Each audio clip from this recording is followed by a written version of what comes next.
편안하게 앉으세요. 혹은 누워 계셔도 좋습니다. 지금 이 순간 마음은 어떤가요? 살아있는 느낌이 드시나요? 아니면 그냥 버티고 있는 느낌인가요? 많은 분들이 그렇게 하루하루를 살아갑니다. 교회는 다니지만 기쁨이 없고, 기도는 하지만 힘이 없고, 성경은 읽지만 감동이 없고, 그냥 그렇게 지나가는 날들, 영적으로 죽어 있는 것도 모르고, 괜찮습니다. 혼자만 그런 게 아닙니다. 저도 그랬으니까요. 몇 년 전까지만 해도 저도 그랬습니다. 목사로서 열심히 사역했지만, 제 안은 텅 비어 있었습니다. 말씀을 전하면서도 제 마음은 말씀에 닿지 않았습니다. 기도를 인도하면서도 제 기도는 형식뿐이었습니다. 그렇게 몇 년을 보냈습니다. 그러다가 우연히, 아니 하나님의 인도하심으로 에베소서 2장을 펼쳤습니다. 죽었던 너희를 살리셨도다. 그 한 구절이 제 심장을 멈추게 했습니다. 죽었던 너희를, 나도 죽어 있었구나. 그날부터 달라지기 시작했습니다. 오늘 그 이야기를 나누려고 합니다. 왜 우리가 죽어 있었는지, 어떻게 살아났는지, 그리고 왜 살아났는지, 에베소서에 담긴 이유들을 천천히 함께 걸어가 보겠습니다. 급하게 듣지 않으셔도 됩니다. 마음에 와닿는 것 하나씩만 기억하셔도 충분합니다. 그럼 시작하겠습니다. 사랑받고 있다는 느낌을 받으신 적이 있나요? 하나님이 나를 사랑하신다는 확신이 있으신가요? 많은 분들이 이 질문 앞에서 머뭇거립니다. 글쎄요, 잘 모르겠어요. 제가 잘해야 하나님이 사랑하시는 거 아닌가요? 이런 생각들이 마음속에 자리 잡고 있습니다. 그래서 더 열심히 기도하려고 했습니다. 더 많이 헌금하려고 노력합니다. 더 자주 봉사하려고 버팁니다. 하나님의 사랑을 얻기 위해서. 하지만 그럴수록 마음은 더 무거워집니다. 이렇게 해도 부족한 것 같아. 하나님이 정말 나를 사랑하실까? 이런 의심이 자꾸만 듭니다. 에베소서 2장 4절을 천천히 읽어보겠습니다. 긍휼이 풍성하신 하나님이 우리를 사랑하신 그 큰 사랑을 인하여. 큰 사랑. 그냥 사랑이 아니라 큰 사랑입니다. 바울은 여기서 중요한 진리를 말하고 있습니다. 우리가 죽어 있을 때, 우리가 허물과 죄 가운데 있을 때, 우리가 하나님을 등지고 살 때, 바로 그때 하나님이 우리를 사랑하셨다는 것입니다. 우리가 잘해서가 아닙니다. 우리가 노력해서가 아닙니다. 우리가 자격이 있어서가 아닙니다. 그냥 사랑하셨습니다. 이것이 하나님의 사랑입니다. 이유 없는 사랑, 조건 없는 사랑, 우리가 아무것도 하지 않았는데 먼저 주신 사랑. 이 사랑이 우리를 살렸습니다. 이제 우리는 어떻게 해야 할까요? 더 이상 사랑을 얻으려고 애쓰지 마세요. 이미 사랑받고 있으니까요. 더 이상 자격을 갖추려고 노력하지 마세요. 자격과 상관없이 사랑받고 있으니까요. 그냥 받아들이세요. 하나님이 나를 사랑하신다. 이 사실을 있는 그대로 받아들이세요. 그리고 감사하세요. 하나님, 이 사랑을 감사합니다. 이것만으로 충분합니다. 그러면 신앙이 살아나기 시작합니다. 의무가 기쁨으로 바뀝니다. 부담이 감사로 바뀝니다. 두려움이 확신으로 바뀝니다. 몇 달 전에 한 권사님을 만났습니다. 오랫동안 교회를 다니신 분이셨습니다. 그런데 늘 불안하셨답니다. 내가 기도를 충분히 했나? 내가 헌금을 제대로 했나?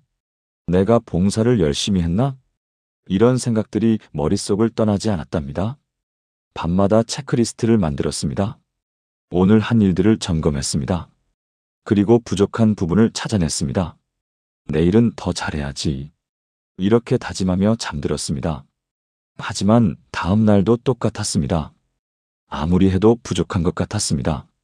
하나님이 나를 사랑하실까 늘 의심했습니다. 그러다가 어느 날 예배 시간에 이 구절을 들으셨답니다. 우리를 사랑하신 그 큰 사랑. 그 순간 눈물이 쏟아졌답니다. 아, 하나님은 조건 없이 나를 사랑하시는구나. 내가 잘해서가 아니라 그냥 사랑하시는구나. 그날 이후 권사님이 달라지셨습니다. 체크리스트를 버렸습니다. 더 이상 자신을 점검하지 않았습니다. 대신 감사하기 시작했습니다. 하나님, 이 사랑을 감사합니다. 매일 아침 이렇게 고백했습니다. 그러자 신앙이 살아났습니다.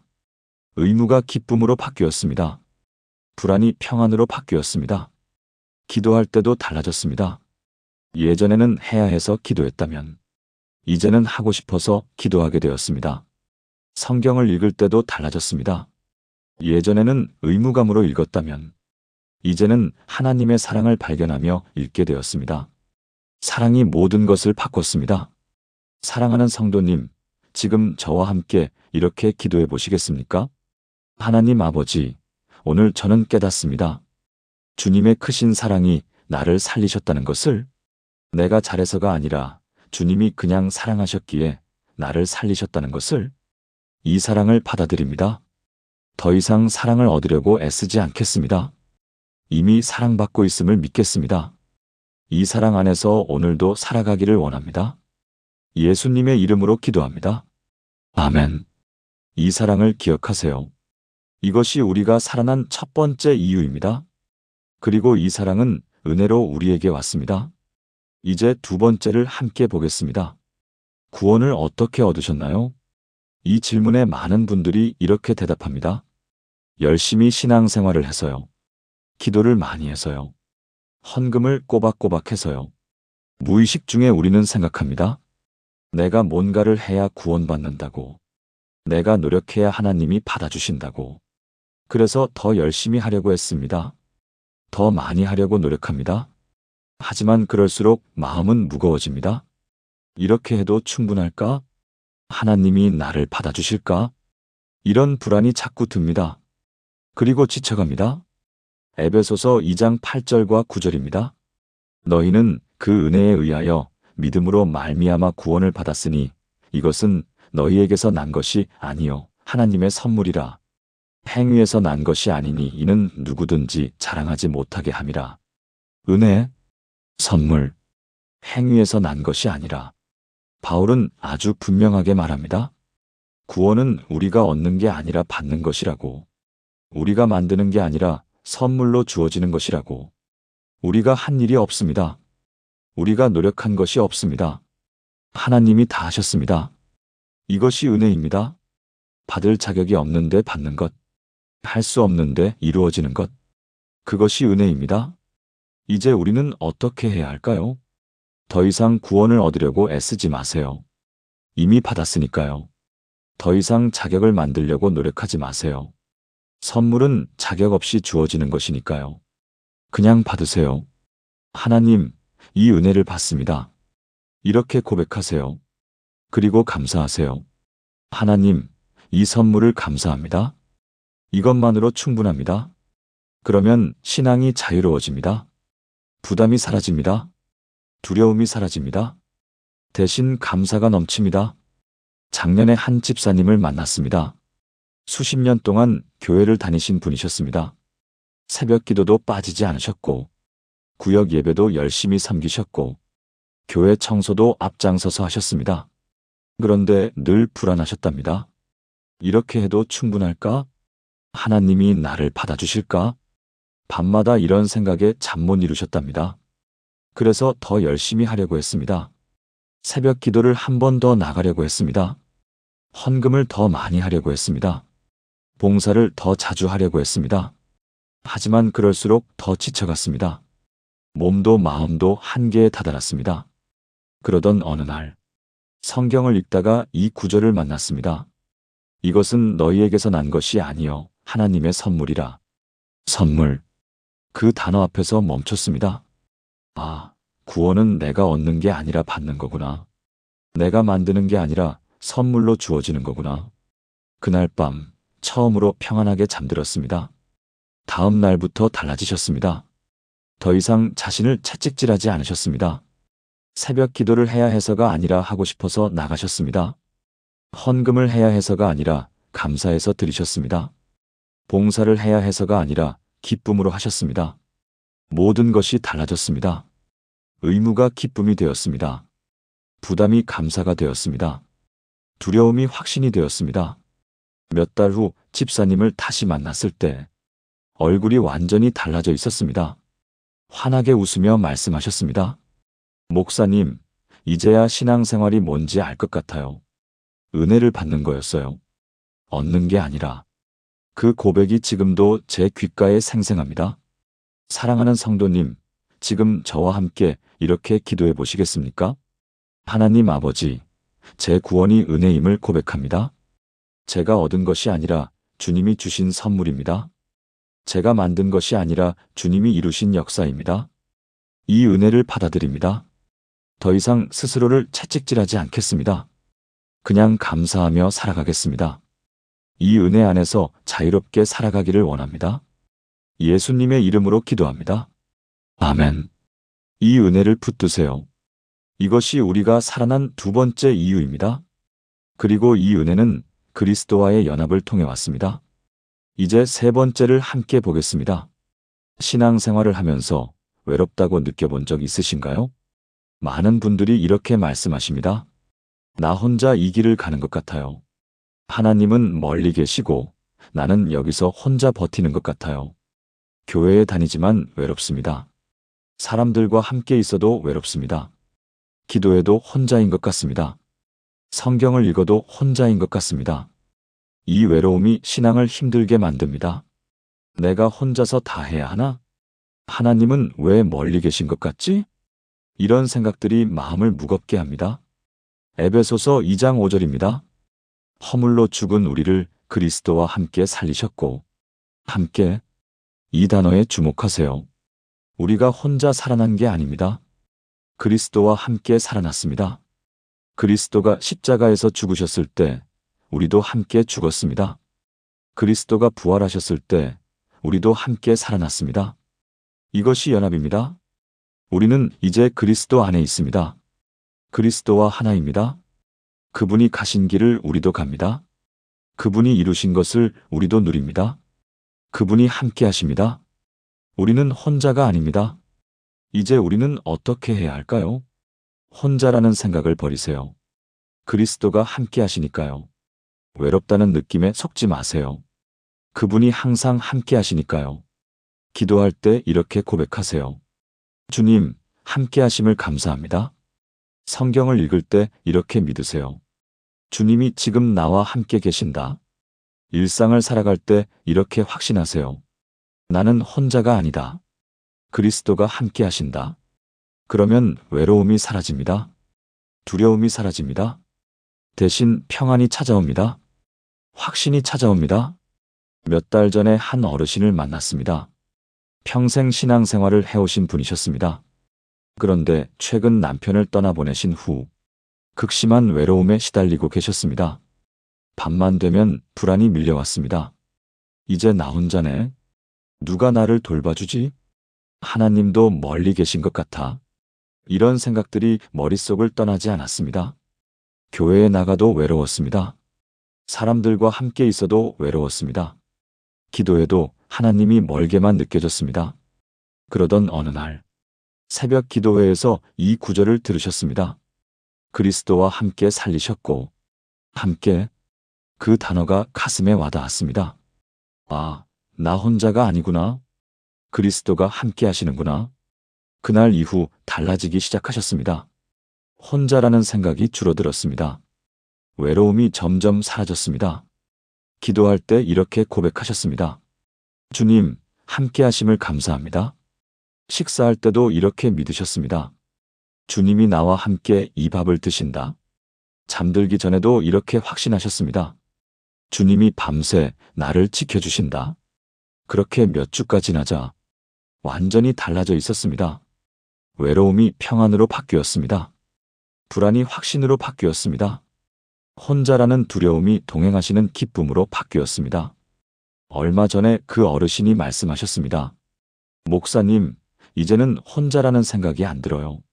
주님이 항상 함께 하시는 게 느껴져요. 밤에도 무섭지 않아요. 주님이 계시니까요. 그 고백을 들으면서 제 마음도 뭉클했습니다. 그리스도와의 연합? 이것이 우리를 살립니다. 사랑하는 성도님, 지금 저와 함께 이렇게 기도해 보시겠습니까? 하나님 아버지, 제가 그리스도와 함께 살아났음을 고백합니다. 저는 혼자가 아닙니다. 그리스도가 함께 하십니다. 그분이 가신 길을 저도 갑니다. 그분이 이루신 것을 저도 누립니다. 이 연합을 믿습니다. 이 동행을 신뢰합니다. 외로움 대신 동행의 기쁨을 누리겠습니다. 예수님의 이름으로 기도합니다. 아멘. 이 연합을 기억하세요. 이것이 우리가 살아난 세 번째 이유입니다. 그리고 이 연합은 하늘의 자리로 우리를 이끕니다. 이제 네 번째를 함께 보겠습니다. 왜 신앙생활을 하시나요? 이 질문에 많은 분들이 대답하기 어려워합니다. 글쎄요, 그냥 해야 하니까요. 부모님이 다니셔서요. 습관이 되어서요. 목적 없이 신앙생활을 하고 계십니다. 그냥 교회에 나갑니다. 그냥 기도합니다. 그냥 성경을 읽습니다. 왜 하는지 모른 채, 무엇을 위해 하는지 모른 채. 그래서 신앙이 생기가 없습니다. 방향이 없습니다. 그냥 버티고 있을 뿐입니다. 에베소서 2장 6절입니다. 또 함께 일으키사 그리스도 예수 안에서 함께 하늘에 앉히시니. 하늘에 앉히셨습니다. 이것이 무슨 의미일까요? 하늘은 권세의 자리입니다. 통치의 자리입니다. 하나님이 우리를 그 자리에 앉히셨다는 것은 우리에게 권세를 주셨다는 뜻입니다. 우리에게 목적을 주셨다는 뜻입니다. 우리는 이제 그냥 사는 게 아닙니다. 목적을 가지고 삽니다. 하나님의 통치를 이 땅에 나타내는 목적, 하나님의 나라를 이 땅에 세우는 목적, 그것이 우리가 살아난 이유입니다. 이제 우리는 어떻게 해야 할까요? 목적을 찾으세요. 하나님, 왜 저를 살리셨나요? 이렇게 물으세요. 그리고 귀를 기울이세요. 하나님이 우리에게 주신 목적을, 어떤 분은 가정에서 하나님의 사랑을 나타내는 것이 목적입니다. 어떤 분은 이웃에게 하나님의 은혜를 전하는 것이 목적입니다. 어떤 분은 교회에서 하나님의 섬김을 실천하는 것이 목적입니다. 각자에게 주신 목적이 있습니다. 그 목적을 발견하세요. 그리고 그 목적을 따라 사세요. 그러면 신앙이 살아납니다. 생기가 돕니다. 방향이 생깁니다. 작년에 한 집사님을 만났습니다. 은퇴 후 무기력하게 지내고 계셨습니다. 교회는 다니지만 목적이 없었습니다. 이제 뭐 하며 살지? 나 같은 사람이 뭘 할 수 있을까? 이런 생각에 매일 우울했습니다. 그러다가 어느 날 신방을 갔다가 이 구절을 나누게 되었습니다. 함께 하늘에 앉히시니. 그 말씀을 묵상하며 기도했습니다. 하나님, 왜 저를 살리셨나요? 저에게 주신 목적이 뭔가요? 기도하던 중에 한 장면이 떠올랐습니다. 교회 근처 독거노인들의 얼굴이었습니다. 저들을 돌보라는 건가? 그날부터 집사님이 움직이기 시작했습니다. 교회 주변 독거노인들을 찾아다녔습니다. 밑반찬을 만들어 나눠드렸습니다. 말벗이 되어드렸습니다. 기도해드렸습니다. 그렇게 몇 달을 섬겼습니다. 그러자 집사님이 완전히 달라졌습니다. 우울함이 사라졌습니다. 무기력함이 사라졌습니다. 대신 기쁨이 넘쳤습니다. 활력이 넘쳤습니다. 얼마 전에 집사님이 말씀하셨습니다. 목사님, 이제야 알았어요. 하나님이 왜 저를 살리셨는지. 이 어르신들을 섬기라고 살리신 거예요. 이제 제 삶에 목적이 생겼어요. 눈빛이 완전히 달라져 있었습니다. 생기가 넘쳤습니다. 목적이 있는 사람의 눈빛이었습니다. 목적이 사람을 살립니다. 사랑하는 성도님, 지금 저와 함께 이렇게 기도해 보시겠습니까? 하나님 아버지, 저를 하늘에 앉히신 목적을 알고 싶습니다. 왜 저를 살리셨는지 깨닫고 싶습니다. 저에게 주신 권세와 목적을 발견하게 하여 주시옵소서. 그 목적을 따라 살아가게 하여 주시옵소서. 더 이상 방황하지 않고 분명한 방향을 가지고 살아가게 하여 주시옵소서. 예수님의 이름으로 기도합니다. 아멘. 이 목적을 발견하세요. 이것이 우리가 살아난 네 번째 이유입니다. 그리고 이 목적은 선한 일을 위한 것입니다. 이제 다섯 번째를 함께 보겠습니다. 선한 일을 하고 계신가요? 많은 분들이 이렇게 생각합니다. 선한 일은 목사님들이나 전도사님들이 하는 거지. 나 같은 평신도는 그냥 교회만 잘 나가면 돼. 선한 일을 남의 일로 여깁니다.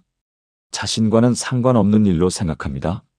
그래서 그냥 교회에만 나갑니다. 예배만 드립니다. 그 외에는 아무것도 하지 않습니다. 그러다 보니 신앙이 메마릅니다. 생기가 없습니다. 열매가 없습니다. 에베소서 2장 10절입니다.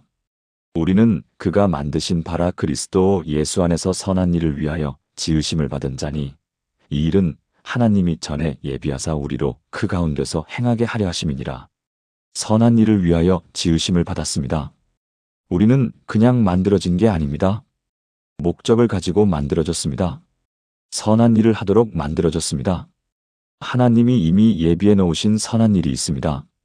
우리가 그 일을 하도록 만들어졌습니다. 그것이 우리가 살아난 이유입니다. 선한 일을 위해서입니다. 이제 우리는 어떻게 해야 할까요? 선한 일을 찾으세요. 하나님, 제가 할 수 있는 선한 일이 뭔가요? 이렇게 물으세요. 그리고 주변을 둘러보세요. 할 수 있는 선한 일이 보일 것입니다. 어떤 분은 이웃을 위해 기도하는 것입니다. 어떤 분은 외로운 사람에게 전화하는 것입니다.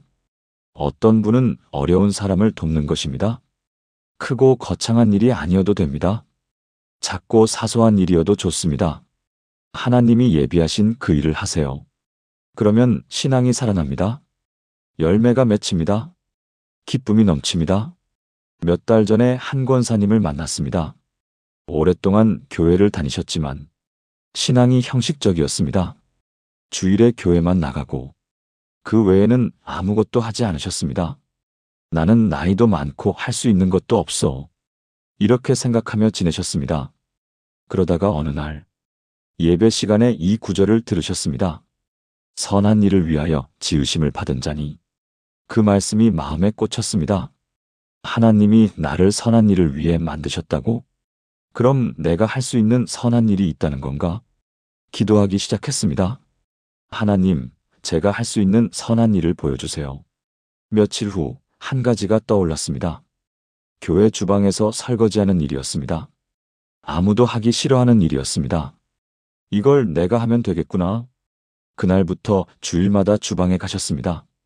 예배 후 설거지를 도맡아 하셨습니다. 처음에는 힘들었습니다. 허리도 아프고 손도 거칠어졌습니다. 하지만 묘한 기쁨이 있었습니다. 내가 하나님의 일을 하고 있구나. 이런 생각에 마음이 뿌듯했습니다. 몇 달이 지나자 권사님이 완전히 달라졌습니다.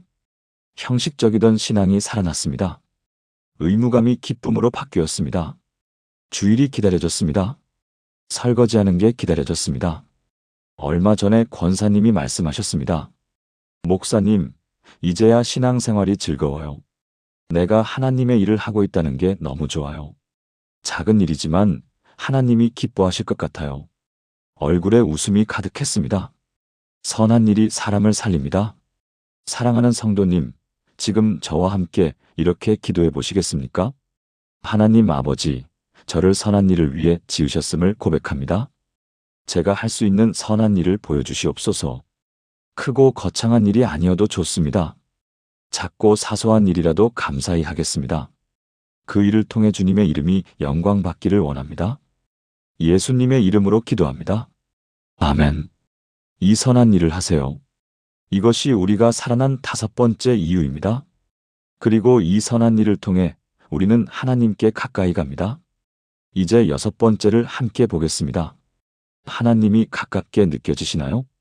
많은 분들이 이렇게 말씀하십니다. 하나님이 멀게 느껴져요. 기도해도 응답이 없는 것 같아요. 마치 하늘에 구멍이 뚫린 것 같아요. 하나님과 멀리 떨어져 있는 느낌입니다. 아무리 부르짖어도 들리지 않는 것 같습니다. 아무리 손을 뻗어도 닿지 않는 것 같습니다. 그래서 신앙이 무력해집니다. 기도가 무력해집니다. 그냥 버티고 있을 뿐입니다. 에베소서 2장 13절입니다. 이제는 전에 멀리 있던 너희가 그리스도 예수 안에서 그리스도의 피로 가까워졌느니라. 가까워졌습니다. 전에는 멀리 있었습니다. 하나님과 우리 사이에 큰 거리가 있었습니다. 하지만 이제는 가까워졌습니다. 어떻게요? 그리스도의 피로. 그리스도가 십자가에서 흘리신 그 피로. 그 피가 우리와 하나님 사이의 거리를 없앴습니다. 이제 우리는 하나님께 가까이 갈 수 있습니다. 담대히 나아갈 수 있습니다. 이것이 우리가 살아난 이유입니다. 이제 우리는 어떻게 해야 할까요? 하나님이 가까이 계심을 믿으세요. 느낌이 어떠든 상관없습니다. 성경이 말씀하시니까요. 기도할 때 이렇게 고백하세요. 하나님, 저는 지금 주님께 가까이 나아갑니다. 그리스도의 피를 의지하세요. 예수님이 흘리신 피로 저는 하나님 앞에 설 수 있습니다. 담대히 나아가세요. 두려워하지 마세요. 하나님은 우리를 기다리고 계십니다. 가까이 오라고 손짓하고 계십니다. 작년에 한 집사님을 만났습니다. 수십 년 동안 신앙생활을 해왔지만 하나님이 늘 멀게 느껴졌답니다. 기도해도 응답이 없는 것 같고 말씀을 읽어도 와닿지 않았답니다. 하나님이 정말 계시긴 한 걸까? 이런 의심까지 들었답니다. 그러다가 어느 날 성경을 읽다가 이 구절을 만났습니다. 그리스도의 피로 가까워졌느니라. 가까워졌다? 그 말씀이 마음에 꽂혔습니다. 내가 가까워진 거야? 언제? 더 읽어보니 이미 이루어진 일이었습니다. 느낌과 상관없이, 감정과 상관없이 이미 가까워진 것이었습니다. 그날 밤 기도했습니다. 하나님, 제가 이미 주님께 가까워진 줄 몰랐습니다. 지금부터는 이 사실을 믿고 기도하겠습니다. 다음 날부터 기도가 달라졌습니다. 하나님, 저는 지금 주님 앞에 있습니다. 이렇게 시작했습니다. 느낌은 여전히 없었습니다. 하지만 믿음으로 고백했습니다. 그렇게 며칠을 계속했습니다. 그러던 어느 날, 기도하던 중에 눈물이 쏟아졌습니다. 하나님의 임재가 강하게 느껴졌습니다. 아, 하나님이 정말 여기 계시구나. 정말 가까이 계시구나. 그날 이후 집사님이 완전히 달라졌습니다. 기도가 살아났습니다. 말씀이 살아났습니다. 하나님이 가깝게 느껴졌습니다. 얼마 전에 집사님이 말씀하셨습니다. 목사님, 하나님이 이렇게 가까이 계신 줄 몰랐어요. 전에는 늘 멀리 계신 줄 알았는데 이제는 손만 뻗으면 닿을 것 같아요. 눈빛이 반짝였습니다. 하나님과의 거리가 사람을 살립니다. 사랑하는 성도님, 지금 저와 함께 이렇게 기도해 보시겠습니까? 하나님 아버지, 제가 그리스도의 피로 주님께 가까워졌음을 고백합니다. 느낌이 어떠든 감정이 어떠든 저는 지금 주님 앞에 있습니다. 두려움 없이 담대히 주님께 나아갑니다. 주님의 임재를 경험하게 하여 주시옵소서. 주님의 음성을 듣게 하여 주시옵소서. 예수님의 이름으로 기도합니다. 아멘. 이 가까움을 누리세요. 이것이 우리가 살아난 6번째 이유입니다. 그리고 이 가까움을 통해 우리는 한 새 사람이 됩니다. 이제 마지막을 함께 보겠습니다. 변화되고 있나요?